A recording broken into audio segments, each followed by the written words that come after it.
What up, what up? Welcome to SpellTable Splits. It's Halloween, so I thought I'd do a deck tech based around my scariest commander, Myrkul, Lord of Bones. Myrkul reads that if your life total is 20 or below, then it gains indestructible. Also, whenever one of your creatures dies, you can choose to exile it, create a token, put it on the battlefield as an enchantment version of what it used to be. So, let's get into this deck tech. Don't forget to subscribe. Leave a comment letting me know who your go-to Halloween commander is, and we'll keep the ball rolling. I'm going to start this deck tech off with a section that I like to call Curving Out. Only having 33 lands in this deck, these cards help us hit our land drops as well as give us alternative ways to generate mana. We'll start off with Smothering Tithe. You know what this does? It annoys your opponents and makes you rich in the process by giving you treasures unless your opponents pay 2 mana per draw. 3 visits, Nature's Allure, Skyshroud Claim, Farseek, and Cultivate. Ramps and fixes your mana. Sakura Tribe Elder. Tutors for a basic land, and if Myrkul is out, you can do it twice. Sanctum Weaver. Automatically taps for 1, and if Myrkul is doing his thing, you can avoid summoning sickness as well as tapping for an obscene amount of mana. Cryptghast. Now, only running 6 swamps in this deck, you wouldn't think it would help out a ton. But with Urborg, this card puts in work. It lets you make big plays and do explosive things when your opponents least expect it. Extort also doesn't hurt because with the amount that you end up draining your own life in this deck, a little bit of life gain goes a long way. Jeweled Lotus. Feel free to sandbag this one. You can hold on to it for as long as you need to because this deck is a setup deck and you do not need to have Myrkul out on turn 5. But this 3 mana comes in handy when you need to get Myrkul out and still hold up mana to do other things. Mana Crypt. It's a 2 mana piece of ramp for the price of 3 life, and you only need to pay that 3 life some of the times. This is a welcomed addition to the Lord of Bones. Soul Ring needs no introduction, so we'll move on from that. Now, you don't want to have to depend on your opponents taking out your creatures, so let's talk about how we unalive our creatures ourselves in our sack outlets. Fanatical Devotion is a great budget sack outlet for Myrkul because it serves 2 purposes in a sack outlet and protection for Myrkul by giving it pseudo indestructible whenever you sacrifice a creature to regenerate. Yawgmoth, Thran Physician, another multi-purpose sack outlet as it acts as removal by putting -1/-1 counters on creatures. It's a card draw engine and the loss of life is negligible and oftentimes welcome to help give Myrkul indestructible. Viscera Seer is a very low mana costed sack outlet that gives you card selection and that scry ability. Yahenni, Undying Partisan, can protect itself even if it's an enchantment by making itself indestructible. Wolfstrider gives you card selection and a 0/1 body coupled with the fact that it can escape allowing you to recur itself makes it a solid sack outlet. Carrion Feeder, very low mana costed sack outlet on a stick that can be recurred with Myrkul's ability.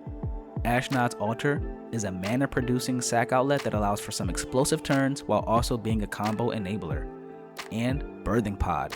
Because this deck is built to have a quality target at every mana value, this card is more than just a sack outlet, it's a quasi tutor. So what's our game plan? How do we close out the game? Our plan of action cards are the cards that directly help us win the game, or they make it very hard for our opponents to stop us from winning the game. For the low cost of 10 life, Beledros Witherbloom pretty much gives us an extra main phase by untapping all of our lands. It also creates a token on each player's upkeep, furthering our aristocrat strategy by providing 1/1 pests to sacrifice. Chatterfang Squirrel General, it's a creature-based token doubler in a deck that cares about being able to sacrifice a lot of creatures. It's also a great combo enabler. Tendershoot Dryad creates tokens on each player's upkeep, and getting the City's Blessing is far too easy in this deck. For 5 CMC, this card is a steal, and if not dealt with, it allows you to run away with the game very early on. Elish Norn, she's mean in all the best ways, and acts as a win condition to help all of our tokens push through for lots of damage. Doubling Season is the token doubler in this deck. I'm using Doubling Season because I had an extra and I don't have Parallel Lives or Anointed Procession, which I recommend swapping out because those cards are better CMC for this deck and they save you money in your pocket. Cruel Celebrant and Zulaport Cutthroat are aristocrat staples that ping and drain the table every time one of our creatures die. Ophiomancer, making a Death Touch Snake, keeps us protected from ground attacks and combined with the sack outlet can provide crazy amounts of value. Pitiless Plunderer generates a significant amount of treasures and is a combo enabler with just about any of our token generators and a sack outlet. Requiem Angel is an all-star in this deck, as it creates spirits whenever one of our creatures die, and it combos off with Chatterfang just by being on the field. Archon of Sun's Grace, whenever one of my non-token creatures die, I can make an enchantment, and that enchantment comes with a flying lifelinker. 2 keywords that can make or break any game of Commander. Indrik Sar Master Breeder. This creature creates X 1/1 thralls, where X is the CMC of a creature spell that I cast. If at any point I control 7 or more thralls, it sacrifices itself. So long as I don't cast a 7 CMC spell while it's on the battlefield, and I make sure to sacrifice thralls to avoid having 7 at any one time, this card creates enough tokens for me to close out the game very quickly. Slimefoot the Stowaway, it's a mana sink in that I can keep dumping in 4 mana to create sacrificial tokens that pings and drains the table, and it combos with Devoted Druid to end out the game. It also combos with Ashnod's Altar and any token doubler, and I have many in this deck. Devoted Druid, I know, another Devoted Druid combo, but this creature can create infinite mana just with Myrkul, and that cannot be understated. And now that we know our game plan, let's talk about ways we go about protecting that game plan and making the game last just long enough for us to close it out.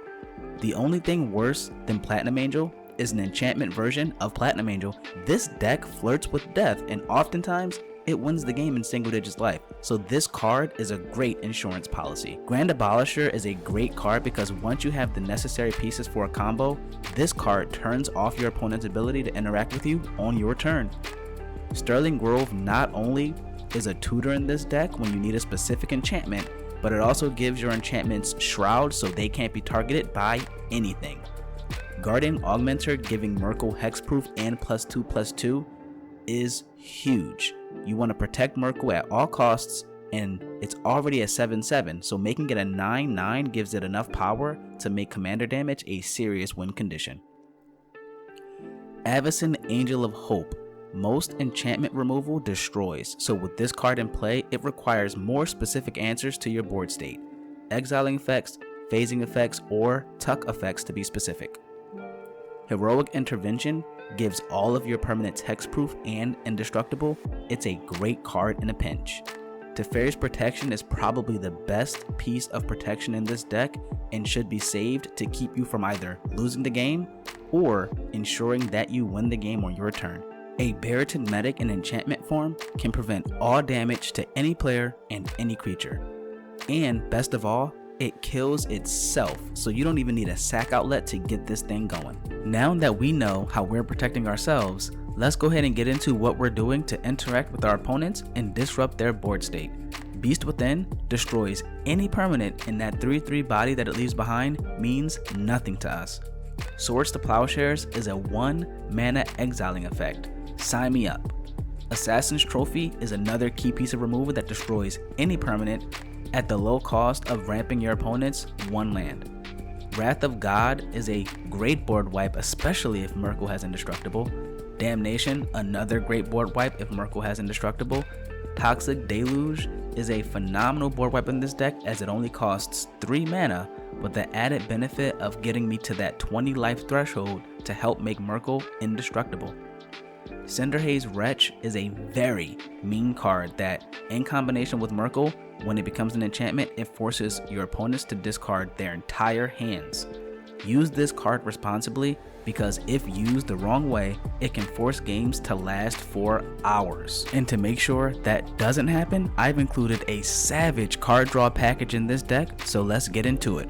Citizen Champion or Cetizen Champion is an Enchantress card that triggers on ETB, not on cast, so you'll draw a card whenever Myrkul does its thing.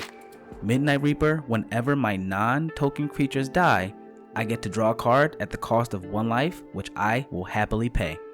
Sylvan Library, draw 3 cards and pay 4 life for each additional card I choose to keep. Count me in. Beast Whisperer, with 35 creatures in this deck, Beast Whisperer triggers quite a bit, so he'll help you draw quite a lot of cards. Eidolon of Blossoms is another Enchantress ETB trigger for card draw. Grim Haruspex, similar to Midnight Reaper, but without the loss of life, you can draw a lot of cards when your creatures start dying. Skull Clamp, most of the tokens in this deck are 1/1s, so Skull Clamp tends to put in work. Smothering Abomination is a sleeper in this deck. It acts as sort of a sack outlet as well as drawing a card whenever you sacrifice a creature, including tokens. Use responsibly because it's not a May ability. You don't want to have to sacrifice Myrkul.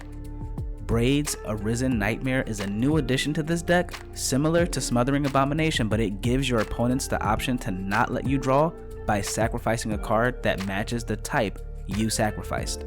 Most of the time, it'll be creatures, and a lot of the time, you will end up drawing 3 and dealing your opponents damage. Moldervine Reclamation, this card is ridiculous in this deck because it triggers on tokens.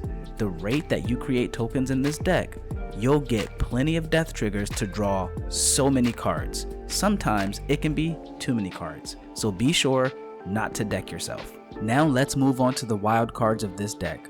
These cards are either too good for any one category, or they're niche and they are there to help us in a specific situation.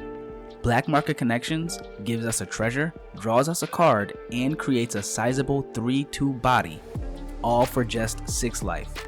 In a deck that's actively trying to lower its own life total controllably, this card is a game changer.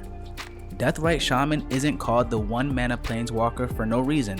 This card has so much utility, and most importantly, it keeps your opponent's graveyards empty while also giving you life and draining them when you need to. Vampiric, Demonic, and Enlightened Tutor gets us just what we need exactly when we need it. Eldritch Evolution sacrifices a creature and gets you a creature from your library with CMC 2 plus the sacrifice creature's CMC.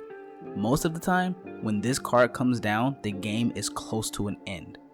Heartless Summoning is a 2 cost reduction on all creature spells. That is well worth the -1/-1 all your creatures are going to get. Timing is very important with this card, however, because you'll want to make sure you have it in play only if you have a card that can benefit from your tokens dying or Elish Norn to counteract the effect, because all of your 1/1s are going to die the second they are created. That brings us to the mana base. These are the lands that I run in my Myrkul deck, and as you can tell, it has a whopping price tag of just over $400 just on the mana base. This makes up a good quarter of the deck's cost and is the perfect segue into the more budget-friendly version of the deck. To be clear, this still isn't a budget deck in any way, as it'll be priced at around $400 in total, because it's built to still be able to play competitively in my normal pod of power level 7 to 8ish decks. These are the cards coming out. Now that's almost $1,300 that you can save by either proxying these 46 cards or swapping them out for these 46 cards. As you can see, I've gone from an aristocrats focused strategy to more of an enchantress focused deck. I'd like to thank Ethan with helping with getting the price down for this version of Myrkul while still keeping it plenty strong.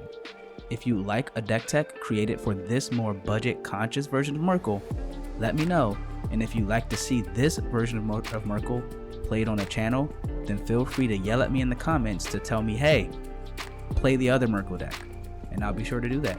Thank you all for watching, hope you enjoyed this deck tech, and I hope you like my Myrkul deck as much as I like playing it. Until next time, I'll see you all at the table.